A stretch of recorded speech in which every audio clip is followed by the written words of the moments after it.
Hello and welcome to the Undead Gaming News Podcast, your one-stop shop for all things gaming. I'm your host, Zombie, and joining me is my co-host, Litchi. Hello! Our first story this week comes from Fable 4, and Fable 4 is coming from the developer behind the Forza Horizon series, Playground Games, currently simply called Fable. Of course, this is not the development team behind the original Fable games, but according to the Xbox boss Phil Spencer, Fable fans should just take confidence in Playground Games because of the pedigree of the team. To put the Fable franchise and give it a completely fresh start in the hands of the greatest game developers in the world, also right there in England with Playground Games, is sort of a dream come true. We're letting them get a fresh start with the franchise, and you really can see it's still got the classic British humour that's really true to the franchise. It's obviously going to be a role-playing game. We've got the best folks in the industry working on it. We're really excited to officially say Fable's coming, and we'll share more when we're ready. And that was from Aaron Greenberg, the General Manager of Xbox Games Marketing at Microsoft. The Fable co-creator for the original Fable series, Simon Carter, said in an interview, "I have slightly mixed feelings. On one hand, it's great for the UK games industry, and very pleasing that Fable isn't dead. Indeed, it would be lovely to play one as a punter without coming out in hives. On the other, it's a little curious to get rid of the team that is uniquely expert in making Fable, and then try to make Fable. Fable is a weird game and a tough one to deconstruct for a new team. That said, the team in question is very talented, and I'm sure they'll do a fantastic job." What do you make of all this? Phil's obviously sucking Playground's dick a lot, but I've not played any of the Forza games, so I do think, as far as I'm aware, they're supposed to be like really realistic. Is it that one that's like really realistic driving, and obviously the cars and stuff are overly detailed, which, I mean, granted, is not necessarily something you need in Fable. That was Gran Turismo. Oh, I don't know what Forza is then. It's a racing game, is it not? It is, yes, but it's made by a different team. Well, I don't know. I've not played Forza. You've played the original Fable games, haven't you? I played the first one. I couldn't play 2 or 3 because they were Xbox exclusives. Okay. Did you enjoy the first one? Yeah, it's a good game. But then obviously, as far as I'm aware, the second one was alright. The third one apparently is where it started to go downhill. And then after the third one, they brought out something for Microsoft's Kinect, which I don't think that was very successful either. So how do you feel about a completely new team taking over the Fable franchise? I mean, it's not great that obviously Lionhead aren't doing it because, they're not a thing anymore. Yeah. We'll see what they can obviously come up with. Whether it will match, obviously, Fable's style and the classic British humour. I mean, the team's British, apparently. Yeah, they are based in England. They can't do worse than if obviously Peter was still in charge, because he ran it into the ground. Are you looking forward to seeing how this one turns out then, or? Yeah, but obviously I won't be able to play it. I won't be able to play it on my console of choice. No, but you should be able to get it on PC. Whether that be obviously on the game store or it might have a Steam release, I don't know. But yeah, I should be able to play it to see if Playground can do it justice. Well, let's hope so. Also in the news we have Jagged Alliance 3, which will apparently be releasing on PC soon. It will be developed by Hemimont Games, which is the team behind the Tropico games, but the game has recently been listed on Steam as coming soon. What do you think about that? I hadn't heard of Jagged Alliance, but I mean, the storyline itself sounds a lot similar to kind of like Far Cry or the Ghostlands, Tom Clancy's Ghostlands games. Sounds kind of like that. Okay. Then made by the same people who make Tropico, which wasn't like a serious game, so possibly you're gonna get possibly it's like a light-hearted Ghostlands kind of thing. Yeah. Should be interesting. Be interesting to see exactly what it is when it eventually releases. We don't obviously know exactly when it will release, it just says coming soon. But also in the news, we have Mick McGinty, who's unfortunately passed away. He was the artist behind iconic video game covers such as the SNES version of Street Fighter II and the Mega Drive's Kid Chameleon. He died following a battle with cancer, and it's reported that he passed away peacefully, surrounded by his family. He was born in the northeast of Nebraska, and during his time as a freelance illustrator, he counted the likes of Adidas, McDonald's, and Universal Studios among his clients. In 2007, he relocated to Arizona to be closer to his family, where he then continued to work on his own fine art and oil paintings. After the news broke, his son Joby released a post about the news where he said, "My dad was an incredible artist, as everyone knows, and in true artist fashion, he was also never satisfied with his own final work. Just a couple of weeks ago, he said he needed just one more hour on a few pieces in order to really finish them. We all know that just wasn't true, though Dad would always come visit our house, see some of the paintings he did for us over the years, and would put his nose about an inch away from it and say, "You know, Job, I wish I would have made these blues a little deeper," or, "You know, I'd love to splash out a little more in shadows on that tree," or "That really needs a fresh coat of varnish on it." I also found a quote from Mick himself where he talked about his career, and he said, "I've been an artist since age 5, where I remember drawing an airplane better than my older brother. It was encouraging because up until then, it was the only thing I could remember doing better. I kept at it, and I'm still trying to improve my creative process. Now I realise that you never really get better than anyone else, just more unique to your own style, and you become the best painter you can be." Well, I mean, him obviously wanting to touch up paintings and stuff he'd done previously, yeah, that definitely sounds like an artist. Yep. Ever the perfectionist, and then obviously had to throw shade at his older brother being able to, make that plane better than his older brother. I mean, I wouldn't know what that's like. I've always been the best, so. But yeah, he's obviously. I don't think I might have seen his work, but I don't know. Obviously, it was him. But sounds like quite the character, and I'm sure he'll be missed. Yeah, we also had a voice actor pass away recently, Stephen Critchlow, who passed away at the age of 54. The current cause is unknown, and he was credited in series such as Dragon Quest and Fable. He also voiced a character in Final Fantasy XIV, and after the news broke, players in Final Fantasy XIV decided to gather outside of his character's house to pay their respects by using in-game victuals, and that was taking place over multiple servers, and there's a lot of players who have been doing that. There's been a lot of different clips and stuff popping up of people gathering outside of his house in the game. I mean, the concept of obviously a bunch of people gathering outside your house does actually sound very ominous. But obviously, yeah, they're there to hold a vigil for, obviously, not necessarily obviously the character's death. The character will still live on in the game. I guess it's a way to be able to mourn the death of somebody who has been with you on that adventure. Yeah, our condolences obviously go out to Mick and Stephen's families and friends. In lighter news, however, Electronic Arts has decided to buy out Playdemic for $1.4 billion. Playdemic is, of course, a mobile games development team, and they are most known for their Golf Clash franchise. They were founded in 2010, and they are based in Cheshire. The company currently employs 65 staff, and EA's Chief Executive Andrew Wilson said, "We are thrilled to officially welcome the Playdemic team to Electronic Arts, and adding to our growing mobile portfolio and expanding our leadership in sports. The addition of the incredible Playdemic team not only adds to the strength of our mobile teams globally, it also continues our expansion and investment in UK-based talent." A member of Playdemic also said, "This is an exciting day for Playdemic as we become part of the Electronic Arts family. I am proud to bring the amazing talent which exists at Playdemic into the EA business to both continue to build on Golf Clash's incredible success and build new games, which we believe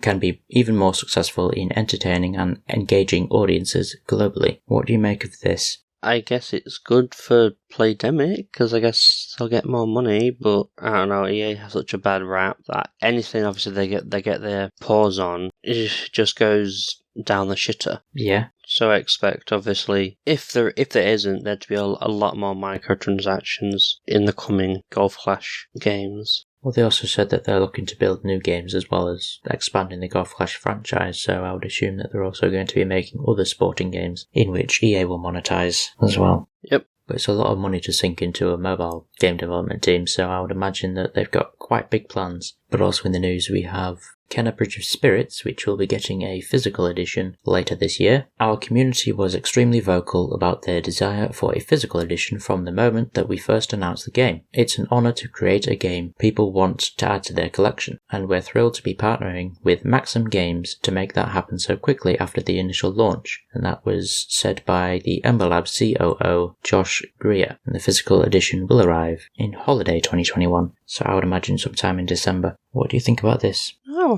having a physical condition is good. For obviously, those people who prefer to obviously have physical copies. I mean, I used to do that, but I don't have space to be able to do that anymore. But obviously, yeah, it comes with the ability to obviously actually have physical things. I don't know, if you got the space for it, then obviously that's good. I certainly prefer to get physical editions of games. But also in the news, we have the Blizzard Entertainment Chief Legal Officer resigning. The Chief Legal Officer at Blizzard Entertainment departed the company on Friday. Claire Hart filled that role for 3 years, but announced her resignation on LinkedIn. She's quoted as saying, "After more than 3 years at Blizzard Entertainment, I have decided to move on to the next adventure. Friday was my last day. The past 3 years have been full of unexpected twists and turns, but I feel honoured to have worked with and met so many great people at Blizzard and across the Activision Blizzard business. I'll be taking a short break for my next move. Stay tuned." What do you make of this? I don't know that I've not really seen much from Claire other than obviously in recent times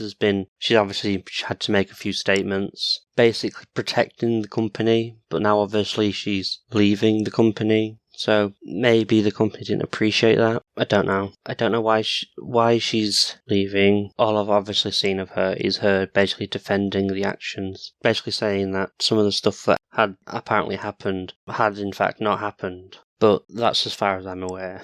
Okay, we also have the Overwatch executive producer leaving Blizzard as well. Shako Sunny left the company on Friday, and his departure was announced to staff via email, in which Blizzard's co-chiefs Jen O'Neill and Mike Ybarra described him as a thoughtful leader. Sunny said in an email that it had been an absolute privilege to work at Blizzard, and he described his time there as one of the best experiences of his career. What do you think about that one? Obviously, I don't know him, but well, obviously his team obviously liked the guy, and I don't know that it's not related to obviously Claire also leaving. It's a bit odd. You think it's a bit odd that they left on the same day? I mean, it is a bit odd. Yes. I don't know if did he have some kind of relationship with her, and they're moving on together? Well, that's just speculation. Exactly. I don't know what's going on. Also in the news, we have Roblox are going to be introducing an opt-in age verification system. They rolled out a new age verification system that, while opt-in, will be required to access certain features across the experience creation platform going forward. The new system requires players scan some form of legally recognizing ID, i.e. passport, driver's license, or a state-issued ID card, using the Roblox official app,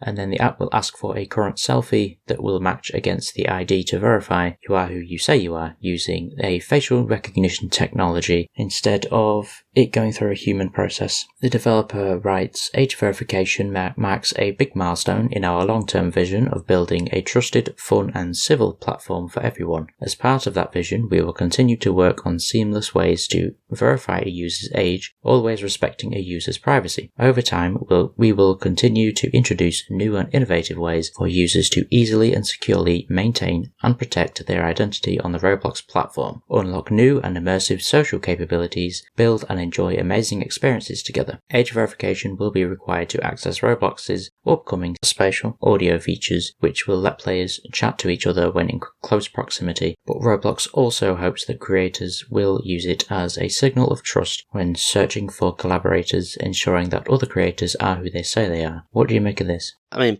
personally, I've tried using like some of the facial recognition software to prove you are who you say you are. I've never had it doesn't work that well. So I foresee that's probably going to be a problem. And then why do I need? Obviously, it says it's an optional thing, but it's obviously really not if you want to access all the features. If you want to access all the features, you must do this thing, and it must work for you. But then you're going to have pictures of young people constantly being obviously sent to their servers. Yeah, but I would imagine it gets deleted after it's been processed. I mean, even when deleted, it's always possible to retrieve the file. So I don't know that an employee they might not be deleted, and an employee might use them for nefarious deeds. But then obviously you'd hope that the photos would be of someone who has obviously a legally recognised ID. Yeah. Which generally most IDs require you to be of a certain age anyway. Yeah. So maybe there wouldn't be like loads of pictures of like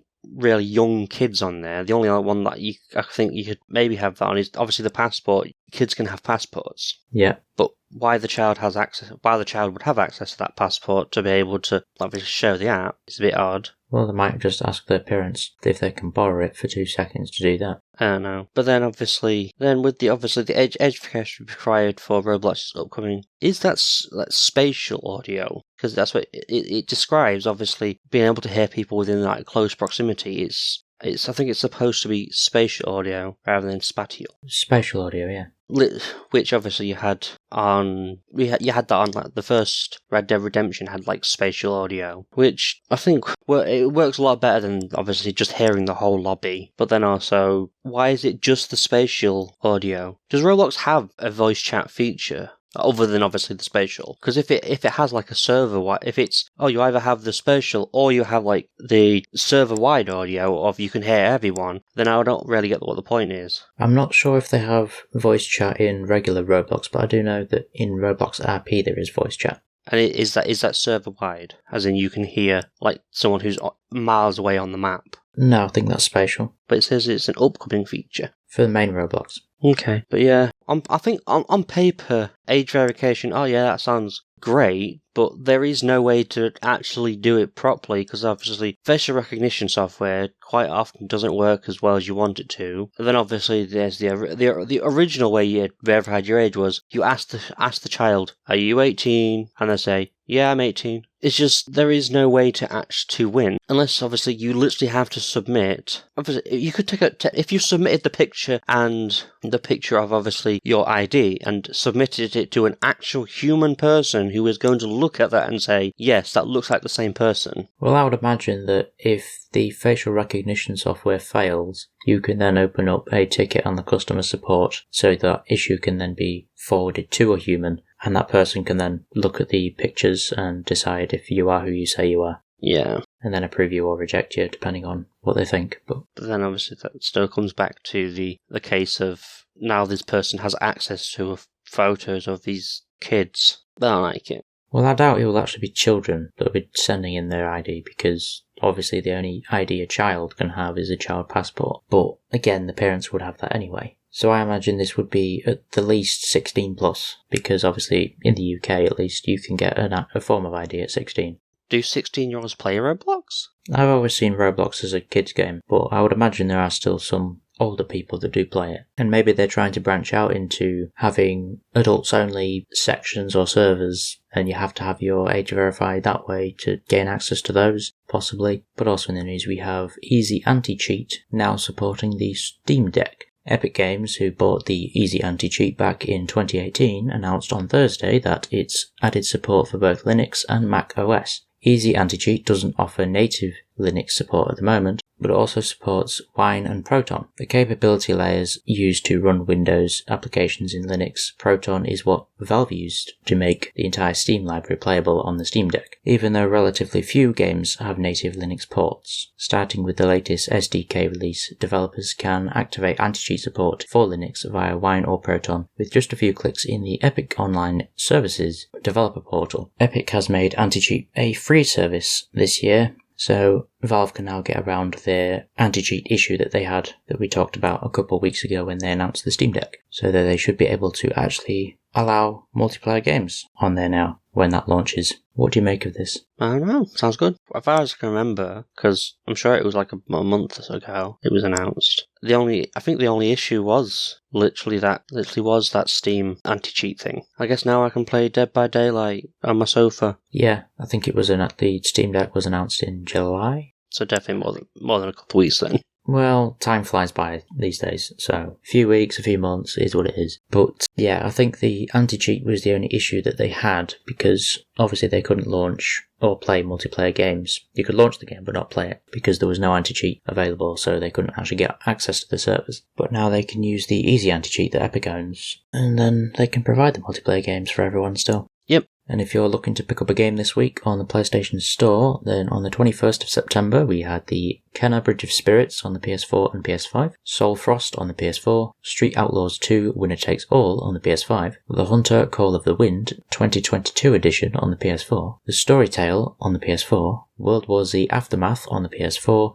And then on the 22nd, we had Crisis Wing on the PS5 and PS4, MechWarrior 5 Mercenaries on the PS4 or PS5, Nexoria Dungeon Rogue Heroes on the PS4 and PS5, Subdivision Infinity DX on the PS4 and PS5. On the 23rd, we have Diablo 2 Resurrected on the PS4 and PS5, Ember on the PS4, Sakura Swim Club on the PS4 and PS5, Plane Effect on the PS5. On the 24th, we have Death Stranding Director's Cut on the PS5, Lost Judgment on the PS4 and PS5. Do any of those games take your interest? I think Kenna Bridge of Swords looks alright. It doesn't look. It's not like a really gritty game like I'm normally play, but it'd probably be a fun game to play through. Just chill. The way I've seen Kenna Bridge of Spirits described is basically Legend of Zelda, but on the PlayStation. It's that kind of feel. Don't know. I've never played Legend of Zelda. I can't say I've never owned obviously a Nintendo console because I had a Wii at some point, but I just didn't play Zelda on it. But then obviously you've got Hunter Call of the Wild. Again, that'd be another like kind of casual, like calming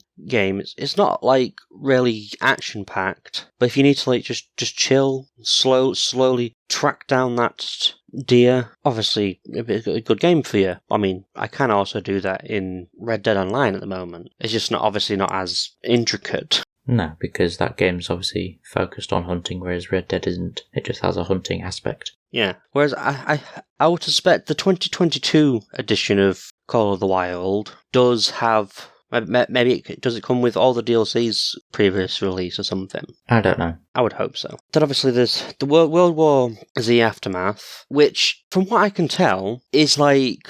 It's all the DLC, including I think another exclusive expansion. But from what I could tell, it was supposed to be like a port of World War Z to the PS5. But then it also has this extra DLC. I've played World War Z, and I can pay to upgrade to the Aftermath edition. I think it's like 16 quid. But yeah, I think it being on obviously the PS4, that's great. I already own it on the PS4. But I think it was supposed to be this is everything we've got so far. This is the final thing we're going to be doing for the PS4. This is the bridging update and then we'll continue obviously work for the PS5 version. It's also worth noting that the PS5 version of it will also bring 4K and 60 frames per second. Yeah. Then obviously, Diablo 2 Resurrected. Obviously, it's like just a remaster of like Diablo 2, which a lot of people say is obviously their favourite Diablo. Obviously, yeah, you get obviously people still play Diablo 3, and I don't know if 4 came out yet, but yeah, they tote Diablo 2 as being their favourite. So obviously now you can play it obviously on a newer platform. It should look better, and it is a pain in the backside getting into the, like it said, they wanted me to do that. It had said like beta access to Diablo 2 for the past few weeks, but I couldn't do so because it didn't tell me that I would need to own Diablo 3 on my PlayStation to be able to play obviously the beta. So that was kind of stupid. But yeah, so now I guess I can play as the Amazon. I think the Amazon's from Diablo 2. Play as that on my, I don't know, PS4, PS5, if I ever get one eventually. If I ever actually stay in stock and I know about it. I literally got a notification that they were in stock on Amazon. Yeah. I went to check it. They're not in stock, but like you could, if you have Prime, you can like reserve one. I got a notification telling me that. It turns out they did that like 2 days before they notified me about it. It's like, that's not useful. They're gone now. Yeah, they disappear quick. So, but I do know that Game also has a system in place where you can like put your email address in and they'll send you like a special link or something that allows you to reserve a PS5, and you have a limited amount of time to actually get one. Yeah, I signed up for that last year. I still haven't received anything from them. I did, but I already had a PS5 at that point. Guess you should maybe get me one then. Too late now. They'll probably send you a notification. But no, they've already sent it, so that's it. Yeah. I think you're only able to have it for a week. Sakura Swim Club makes me feel like it's possibly one of those games where it's just a thinly veiled attempt at, oh look at these anime titties. Do you get that impression? I will just note, by the way, that Diablo 4 is nowhere near release. Okay. All I've said about it is it's not coming soon. Okay. I don't know, and I saw ages ago about it being in development and then in just nothing. Yeah, but yes, Sakura Swim Club is definitely like your typical anime girls. Let's show off their assets, essentially. Oh, so it's not even a thinly veiled one. Well, I looked up some screenshots and I've seen some censored images, so, it's very in your face, I'd say. It's one of those, it's a visual novel, not... Because, I'm just saying, because, I've seen before on the store, they have something that says Sakura something, and it's like an action game, but it also has anime girls in it. Yeah, this is just a visual novel thing. Yeah. Apparently at some point in the stories the girls will undress or something, so yeah, something I'm not going to be playing. It's not my thing. Yeah, Death Stranding you know about. Yes. That's been out a while, but now obviously got the director's cut version. Yes. I still need to play the first, and I still need to finish the first Judgment. But I wanted to play through the full Yakuza series, then play Judgment. Since then, now they've got a seventh Yakuza come out. Now there's a second Judgment one. I'm just getting miles behind in that series. Yeah. But obviously, the Judgment games, as far as I'm aware, they don't intertwine with the Yakuza series. It's set in the same world, in the exact same city, so I would think there's got to be some kind of reference to the Yakuza series if you're setting it in the exact same world, in the exact same city. Yeah, there's probably some references for people who've played the Yakuza games. Yeah, you just don't literally have conversations with characters from the Yakuza storyline. Yeah. I mean, it'd be nice if you just out casually on the street, you just see Kiryu just run past. Well, I'm kind of in a similar predicament because I want to get through all of the Souls games and stuff before Elden Ring comes out, and that comes out, I think, at the start of next year. Yeah. And I've still got Bloodborne to get through, Dark Souls 2 and 3 to get through. I'm only 2 games in. And then obviously there's all these other games that are coming out that I want to play as well, so... I'm currently on the third Yakuza, so I've got obviously the third one, fourth one, fifth one, sixth one to do. Then I can play Judgment. Then I've got Yakuza 7. Then I can play Last Judgment.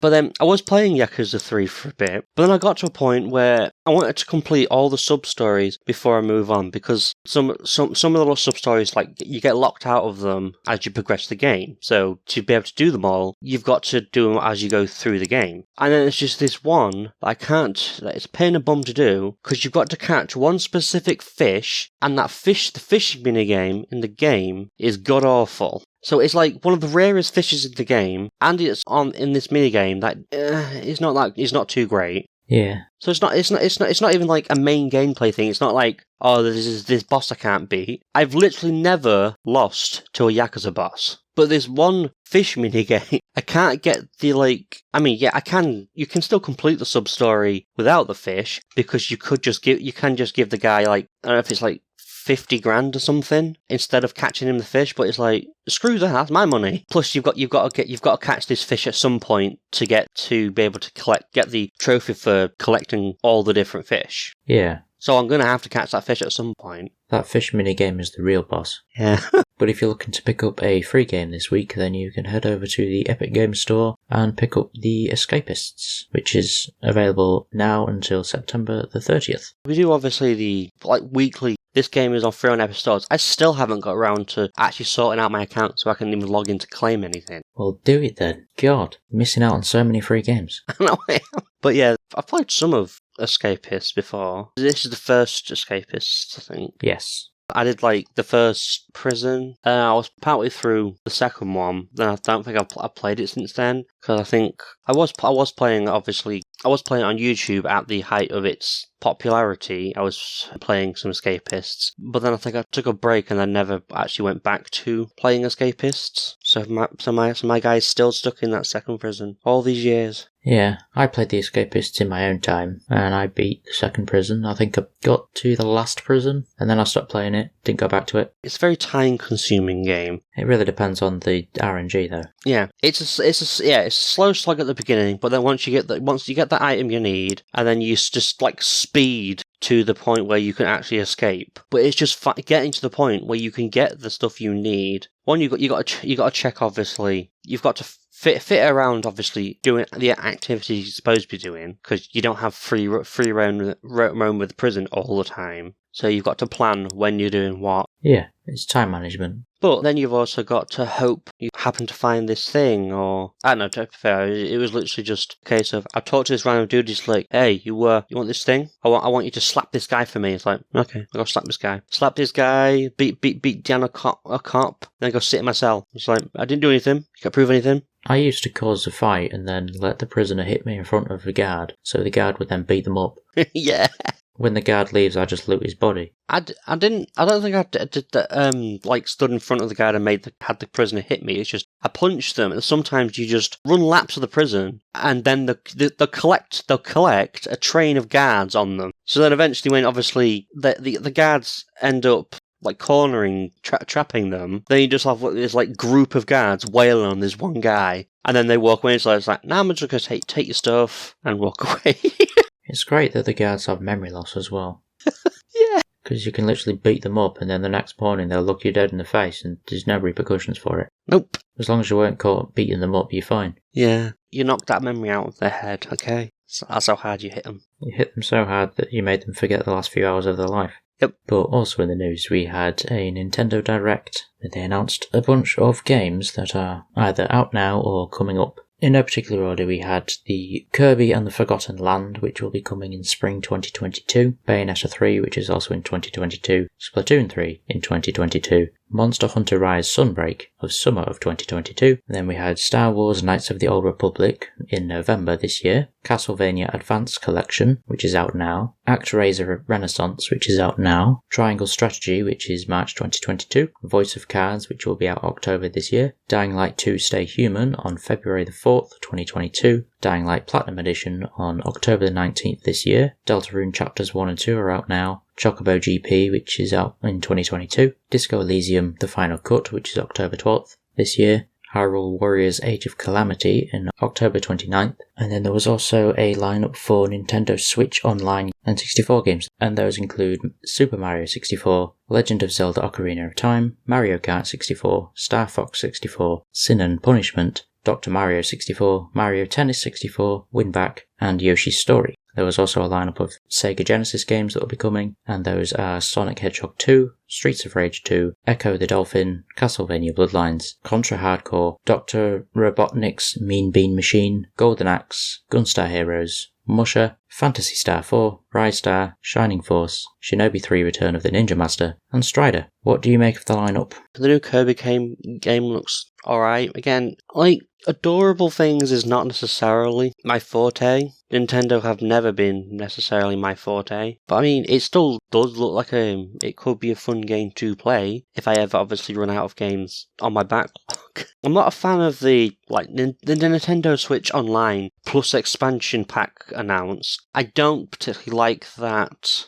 Oh, if you give us more money, you'll have access to obviously the N64 and Sega Genesis games. And then obviously they also have brought out like a wireless N64 and Sega Genesis controller. Doesn't that kind of negate the miniature N64 system they brought out not too long ago? Like, why would I get this system if I can now pay you less to play the games on my Switch? Well, the miniature system's just for collectors, really. Bayonetta 3, it gives kind of, not like completely like a Dark Souls feel. It's more like the old God of War feel. It's a similar kind of thing. I've not played, obviously, I've not played the first two, but yeah, I've not played that, but again, that would be probably a game I would play through at some point. Splatoon 3 obviously being like, they're going with a more, rather than it just being like, oh, it's a paintball game, it appears to be like, it's kind of like the older Saints Row's, where it mentions obviously turf wars with these different factions, but obviously instead of obviously having like gunfights, it's who can splash more paint and ink and stuff on the floor.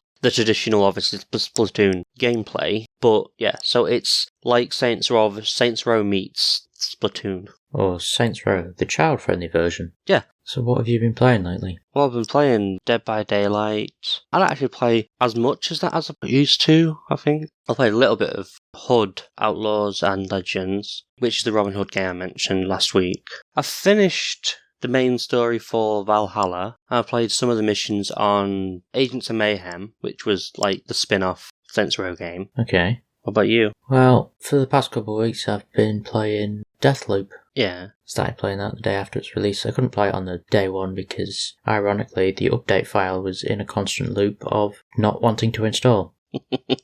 I had to fix that issue before I could actually play it, because you have to update the game in order to get the pre-order bonus and that kind of stuff. So Yeah. Yeah, I've been playing that. With like the previous titles, Dishonored, you obviously had you had obviously different gadgets and stuff you able to use, but you also had like the magic, like you had magic powers from the outsider. Does Deathloop have anything similar to the gadgets? In a sense, yes. When you finish the tutorial section, you're given basically a grenade that's also transformable, because you can have it as a grenade, or a trip mine, or a landmine, and there is one other thing it can do, but I can't remember what it is at the moment. But yeah, you can transform it into one of the 4 things and use those against your enemies, as well as the powers that you have. Yeah. You've been killed by the player assassin yet? No, I've killed her a few times, but I've not been killed by her. Oh, that's cheating. You're not supposed to kill her. I also have it set to the single player mode, so that it's only the AI that invades me rather than a player. Okay. I imagine that's probably a lot easier then. It's more predictable. Yeah, but do you get anything for allowing players to obviously control that? Is there like a bonus that you get at the end for like surviving the mission while being hunted by a player versus being hunted by AI who'll like just do like the most basic stuff? I think if you let a player invade you, you'll get more residium, which is the currency in order to like keep your weapons and stuff for the next loop. But killing the AI version of Juliana gave me about 115,000 residium, which is quite a fair amount. So I'm not really fussed about having a player do it. I tend to come out each level with about 20,000. Okay. That's obviously without her invading. Yeah.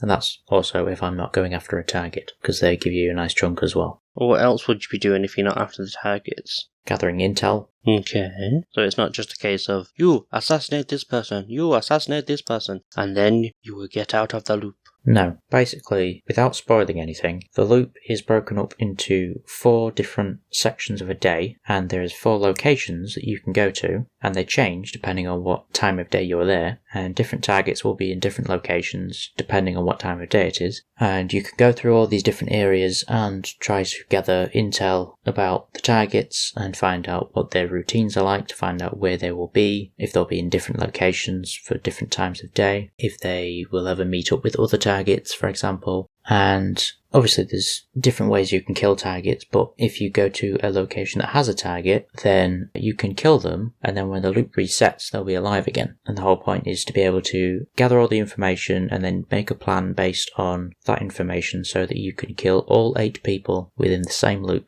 in order to break it.